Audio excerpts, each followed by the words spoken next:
Well, I think the world of him personally. I got a chance to spend a little bit of time with Shedeur Sanders at the East-West Shrine Bowl, which is the college, all-star game here, basically. Just a great kid, a great dude. Smiling from ear to ear, talking to everybody. Just, somebody you like to be around. But again, I don't think somebody wanted him there in Cleveland, and whether that's Stefanski, the head coach, or whoever it was, that he really didn't get a fair shot. One sentence changed the tone of the entire conversation. Victim of his last name. It was said live, not whispered online, and it forced people to reconsider how Shedeur Sanders has been evaluated from the beginning. For months, his combine decisions, confidence, interviews, and even facial expressions were dissected beyond football. But was that scrutiny equal? Or was legacy quietly shaping perception? He said Shedeur sucked against the best competition in college football. Now, I don't know about y'all, but I remember the Oregon game and the Nebraska game as like the two worst games that he had. But he did play against USC. I don't know, maybe they forgot about that game. He did play against Oregon State. That was one of the top teams in the country that year too. Maybe they forgot about that game. In a city like Cleveland, where quarterback instability fuels constant debate, narratives spread fast. This is not just about draft positioning or media segments. It is about pressure, legacy, and whether the Sanders name created opportunity or resistance. When a respected voice says a player may be a victim of his last name, the conversation changes immediately. For months, Shedeur Sanders had been analyzed like any other quarterback prospect, at least on the surface. Tape breakdowns, combine discussions, leadership questions. But once that phrase entered the discussion, it reframed everything. It suggested that maybe the evaluation had layers beyond football, because last names carry weight. Shedeur Sanders, why did he go so late in the draft?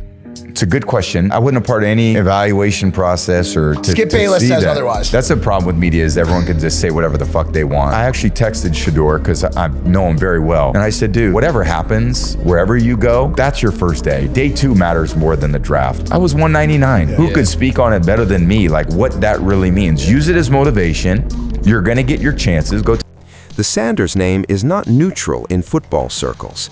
It represents flash, confidence, media presence, and cultural impact. Deion Sanders built a brand that extended beyond the field. That brand followed Shedeur into every evaluation room and television studio. The question became uncomfortable. Were critiques amplified because of legacy? Quarterbacks skip combine drills every year. Strategic decisions are common. Yet in Shedeur's case, the reaction felt sharper. Words like entitled and ego surfaced quickly. His demeanor became a storyline. His tone became debate material. That shift matters. Once evaluation moves from mechanics to personality speculation, perception takes over, and perception spreads faster than film analysis. When a prospect becomes a topic rather than just a player, the narrative gains momentum.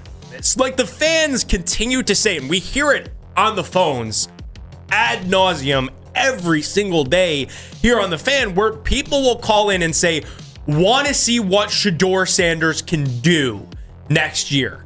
The Browns aren't viewing it that way. The Browns don't think that, A, they have the luxury of sitting back to seeing what he can do next year. Because if he's good, okay, that's great, but that's a big if. There's also a world.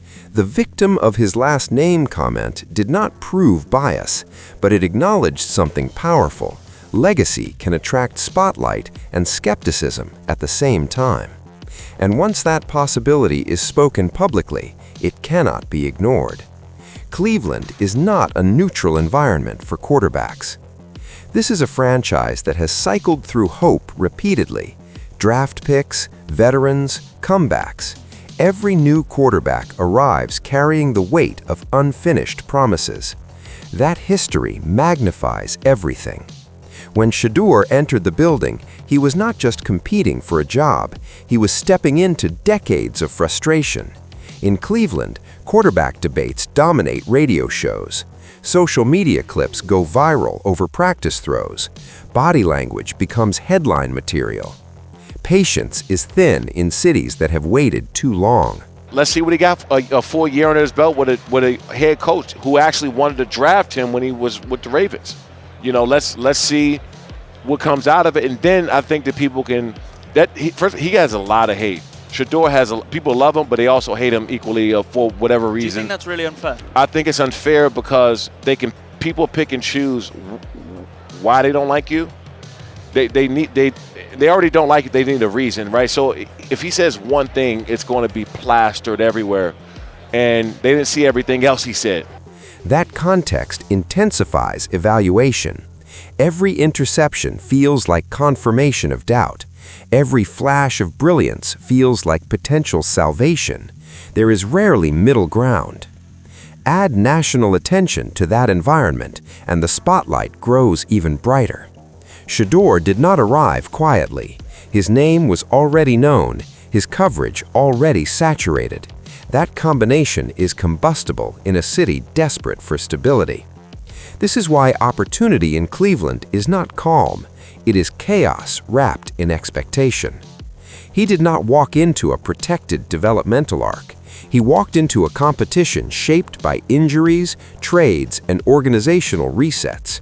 And in that room, draft position fades quickly.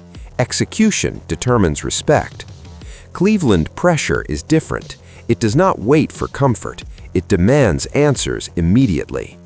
And surviving that environment requires more than arm talent. It requires resilience. The draft process marked a turning point in the narrative. When Shedeur chose not to throw at the combine, the reaction was immediate and intense. Analysts debated strategy, commentators questioned confidence, social media speculated about hidden motives. Quarterbacks skip drills every year. It is often framed as business strategy: control the environment, throw at pro day, protect evaluation conditions. But in Shedeur's case, the tone felt different. Instead of focusing purely on mechanics, the discussion drifted toward character. Was he avoiding scrutiny? Was it ego? Was it entitlement? That shift from football analysis to personality interpretation fueled the draft slide storyline. Anonymous reports surfaced. Executives were said to have concerns, none of it fully sourced, yet repetition gave it traction. Draft season thrives on momentum. Once the question becomes why is he falling instead of how is he graded, perception accelerates. Each report reinforced the previous one. Each skipped workout became confirmation. The narrative fed itself. It is important to separate fact from speculation. No official statement declared his combine decision disqualifying. But in the ecosystem of draft coverage, whispers can shape belief. And belief influences evaluation rooms more than many admit. More to the mix. Like, I believe Monken when he says that he's excited to coach Shedeur. I think that's genuine. I think that's authentic. I think Monken genuinely believes that he could continue to develop Shedeur Sanders, but I'm just telling you guys what I heard from people in the league of how Shedeur is viewed. I'll give you the direct quote, was that, yes, I was correct. He is wildly fun, but that is probably where it caps. Whether the slide was purely football-based or partially perception-driven remains debated. But one thing is clear: once the narrative gained traction, climbing out required more than silence. It required performance. Legacy opens doors. It also builds resistance. Growing up as the son of Deion Sanders provided exposure, mentorship, and elite access. That part is undeniable. But access does not guarantee survival in the NFL. The nepotism accusation persists because it's simple. It suggests success is inherited rather than earned. It sounds convincing on the surface. Yet college production tells a more complicated story. At Jackson State, Shedeur produced efficient numbers and commanded the offense. At Colorado, under constant national coverage, he delivered performances that kept him relevant in the draft conversation. That is output, not charity. The NFL is ruthless with quarterbacks. First-round picks flame out. Highly rated prospects disappear. General managers don't risk careers to honor family legacy. If a player can't process defenses, anticipate windows, and function under pressure, the league exposes it quickly. The double bind of legacy is this: if he struggles, critics say he was overrated. If he succeeds, they attribute it to advantage. That tension creates skepticism even when evidence suggests competence. There is no confirmed documentation of artificial roster decisions or forced promotions. Much of the nepotism debate lives in commentary and speculation. In professional football, production is the final currency. Legacy may start conversations, it does not finish them. And eventually, the only question that matters is not who his father is, but whether the tape supports his presence. That answer will not be determined in studios. It will be determined on Sundays. And so I think that because of who he is, who his dad is, everything that happened with the draft, and just everything, he's just going to be a polarizing figure no matter what he does. And the only thing he can do to combat that, where people are off his back, is to play well. When you are the son of Jay Sanders, confidence echoes louder. Some listeners hear maturity, others hear prime time, and those associations color evaluation before film even begins. There is also fatigue to consider.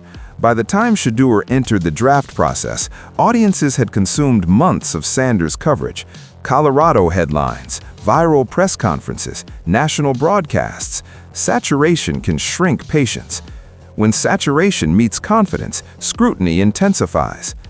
Inside locker rooms, belief is currency. Players gravitate toward quarterbacks who project calm under pressure. Coaches value poise in chaos. Traits questioned publicly are often valued privately. That disconnect fuels the double standard debate. There is no confirmed evidence teams downgraded him solely because of demeanor, but repeated framing influences perception, and perception influences conversation. The question lingers: if confidence is required at quarterback, why does it feel controversial in certain cases? The answer is layered: legacy, saturation, optics, narrative momentum. But ultimately, tone debates expire when performance speaks clearly. And that is where this entire conversation eventually returns. At the end of all this noise, one reality remains undefeated. The NFL does not care about narratives. It does not care about combine debates. It does not care about body language segments. It does not care about last names. It cares about production. If Shedeur wins games in Cleveland, the criticism becomes background footage. The draft slide becomes motivation. The confidence debate becomes leadership branding. If he struggles, the doubts grow louder. That is the razor's edge quarterbacks live on. There is no studio verdict that overrides Sundays. The tape will stack. Drives will be measured. Fourth quarters will define perception. Legacy may shape the spotlight. Media may shape the discussion, but performance shapes the future. And in the NFL, that is the only court that matters.